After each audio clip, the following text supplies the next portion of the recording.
Welcome to the Kottke Ride Home for Thursday, November 4th, 2021. I'm Jackson Bird. Today, new international space laws may soon be on the horizon, plus the brewing battles between artists using AI to reconstruct lost artworks and the estates of the original artists, and some steel igloos in Iceland that protect one of the most promising examples of carbon capture yet. Here are some of the cool things from the news today. Anyone who's watched the Apple TV Plus show For All Mankind, especially its most recent season finale, will breathe a sigh of relief at this news. A group of diplomats at the United Nations has proposed we update and develop new rules for international behavior in space. Or should I say intergalactic?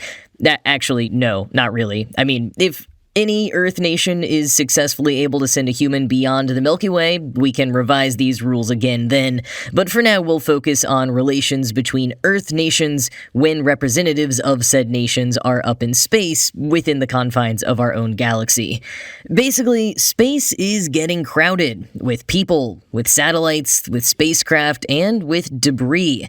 Meanwhile, many spacefaring nations are advancing their military satellite capabilities, and I am sure I am not alone in being pretty freaked out by the idea of a space war or of some kind of space weaponry aimed at Earth, so some kind of new rules sounds good to me. And there are some existing norms for international space law, mostly based on the 1967 Outer Space Treaty, also drafted by the UN. That treaty prohibits the introduction of weapons of mass destruction in outer space, sounds good to me, limits the use of the moon and all other celestial bodies to peaceful purposes, establishes that space shall be freely explored and used by all nations, and precludes any country from claiming sovereignty over outer space or any celestial body. It does not, however, expressly ban all military activity or the establishment of bodies like Space Force. The Outer Space Treaty was signed by the US, the UK, and the Soviet Union in 1967 and has since been signed by all spacefaring nations. And while the vote in the UN's first committee to move forward with the new iteration passed with representatives of 163 countries voting yes, there were 8 nay votes, including from both Russia and China. Quoting Wired, "Those nations' opposition stems from a long-time debate over whether to instead focus efforts at the UN on negotiating new treaties among all nations with spacecraft, because treaties carry more weight and can be more clearly enforceable. For example, China and Russia have been pushing for a resolution preventing an arms race in outer space, as well as a new international treaty currently deploying any weapons in space. Currently, only nukes are outlawed in space." But those ideas haven't gained traction with the US and its allies. In fact, US representatives have voted against such proposals for years, arguing that there are no weapons in space and therefore no arms race to address. In the 1980s, President Reagan championed the idea of developing space-based missile interceptors as part of the short-lived Star Wars concept. While a few policymakers today, like Senator Ted Cruz of Texas, continue to advocate for them, no one has yet designed or launched such weapons.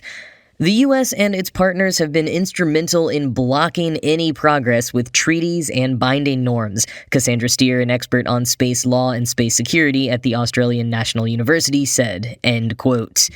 And it's not just weapons we need to be concerned about, though. Wired gives the example of a satellite, which Earthside civilians depend on for weather information, communications, or navigation. What if it were disabled somehow during an international dispute? That could have some serious consequences. And there's the matter of space debris. The more satellites and craft operating up there, the more likely one of them will run into debris created by another nation, and even tiny things can cause huge problems. Quoting again, "To avoid collisions or attacks between satellites, which would also likely produce debris, experts frequently cite the Incidents at Sea Agreement between the US and the former Soviet Union, which was signed in 1972.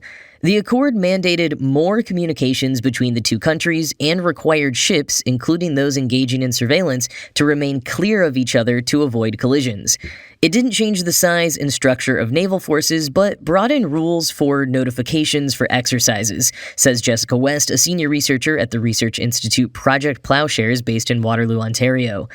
Giving satellite owners prior warning and requesting consent to approach would go a long way, so that they don't freak out and they don't worry and they don't respond to what you're doing in an escalatory way because your intention is simply to do an exercise, she says.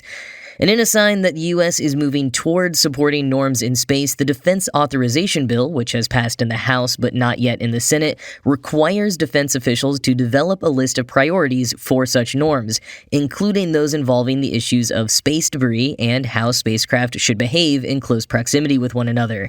In July, U.S. Secretary of Defense Lloyd Austin published a memo identifying tenets of responsible behavior in space along similar lines. End quote. West has a good point, though, that all of these non-binding norms, while a good start, seem a little off when we still allow the proliferation of hardware and technology that could lead to an arms race. Getting the whole world to agree on something is a very thorny challenge, but I'm glad we're at least working on it.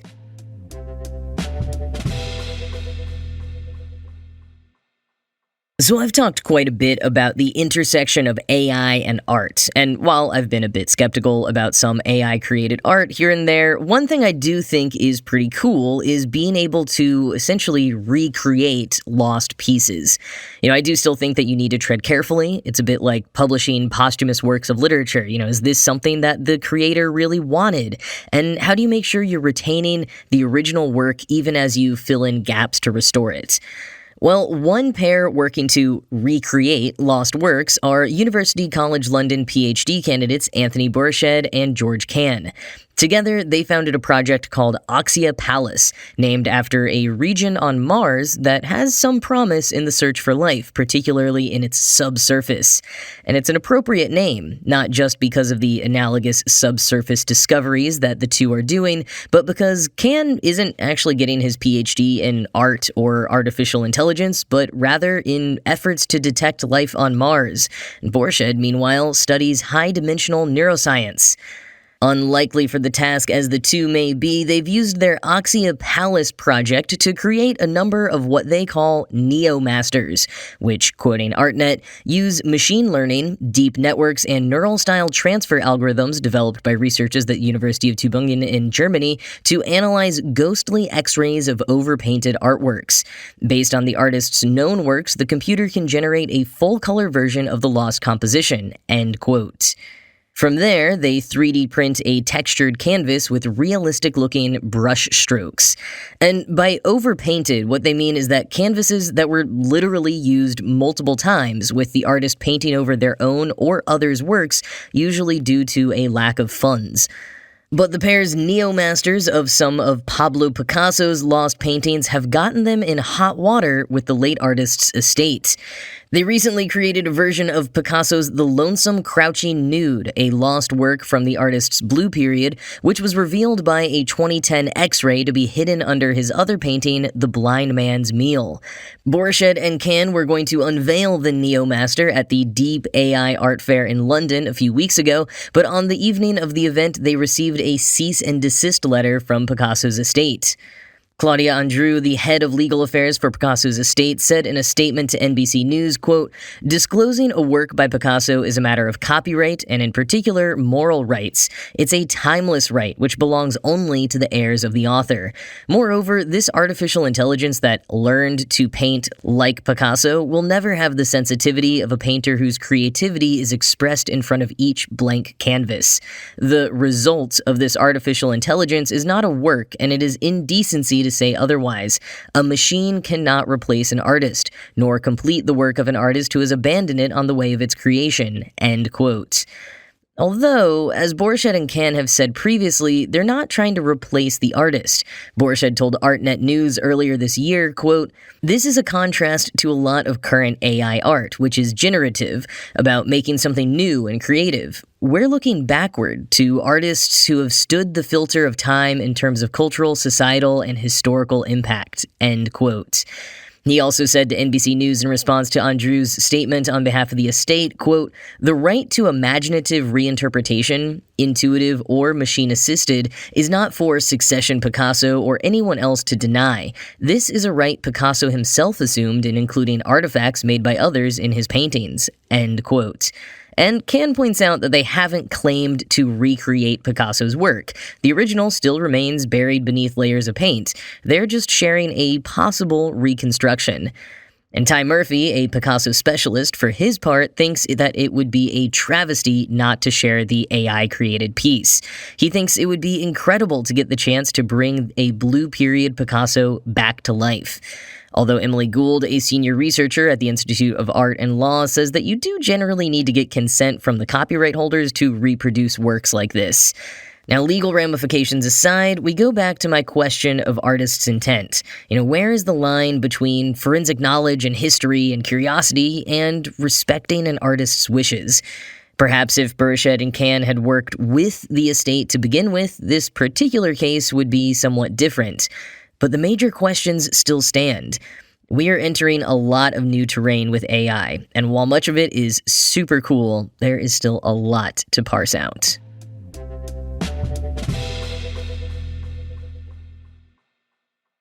Humming away in the Icelandic countryside is a huge machine that might just be our best bet at carbon capture yet.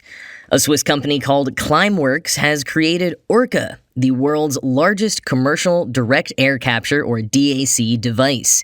Quoting the New York Times, Orca resembles 4 massive air conditioners, each the size of one shipping container sitting on top of another. And each container holds 12 large round fans powered by renewable electricity from the geothermal plant, which suck air into steel catchment boxes where carbon dioxide, or CO2, the main greenhouse gas behind global warming, chemically bonds with a sand-like filtering substance. When heat is applied to that filtering substance, it releases the CO2, which is then mixed with water by an Icelandic company called Carbfix to create a drinkable, fizzy water. End quote. It may be drinkable, but Carbfix isn't bottling it up and selling it. Instead, the carbonated water is injected several hundred meters into basalt bedrock, protected from the environment via steel, igloo-looking structures. There, it chemically reacts with the basalt and is turned to rock in 2 to 3 years. The New York Times notes that this 2 or 3 year timeline compares to the centuries that the normal mineralization process was believed to take. And unlike planting forests where the trees might release carbon if they burn down or rot, this process is a permanent solution. Quoting again, "Even the CO2 that other firms are planning to inject into empty oil and gas fields could eventually leak out, some experts fear. But once carbon turns to rock, it's not going anywhere." End quote. But like many carbon capture projects, its current output is barely making a dent. The Earth's annual human-caused CO2 emissions are nearly 40 billion metric tons. Orca's output represents just 3 seconds worth of that. So once again, there's probably a scalability issue, but the science is definitely there, and more obviously and reassuringly than a lot of other direct air capture experiments. And one thing Climeworks has in their favor is already thinking from a business perspective, not just a science one. According to the Times, they're sometimes called the first commercial DAC unit because it's being paid for in part by people who have subscribed and by firms like Stripe, Audi, and Microsoft. Co-founder Christoph Gebald believes the technology they've developed could become a $1 trillion industry in the next few decades, but tells the Times it would help if the decision-makers currently at COP26 would commit to real action and net zero emissions by 2050. Such commitments would increase funding and perhaps provide subsidies similar to the kind provided for electric vehicles and solar panels. Quoting again, "Getting from 4,000 metric tons a year to 5 billion metric tons quickly enough to help limit climate change may seem fanciful, but there is an intriguing comparison with the world's first commercial wind farm, which opened in 1980 on Crotched Mountain in New Hampshire. That project consisted of 20 turbines with a combined output of 600,000 watts. 40 years later, in 2020, the wind capacity installed around the world was 1.23 million times larger, at 740 gigawatts." End quote. That's enough to power 500 DeLoreans. And if Orca were able to see the same level of growth, they'd hit that removal capacity of 5 billion metric tons by 2060. The Times has a more sobering reminder, though. Wind power, solar power, those are producing electricity. It's something we can use. There's a profit motive. Direct air capture, all it's doing is saving the planet. I know, all. But really, if people can't see the impact, it's a tougher sell. Although, we'll definitely see the impact of not doing it, but you can't really sell it, so it's mostly reliant on government support. And while most of the people involved with Climaworks and Carbfix are confident in the technology, they're a bit more skeptical about government leaders coming out with helpful commitments, especially at the end of COP26. Regardless, they are going to keep innovating, finding better, cheaper, and scaled-up ways to achieve this permanent form of direct air capture.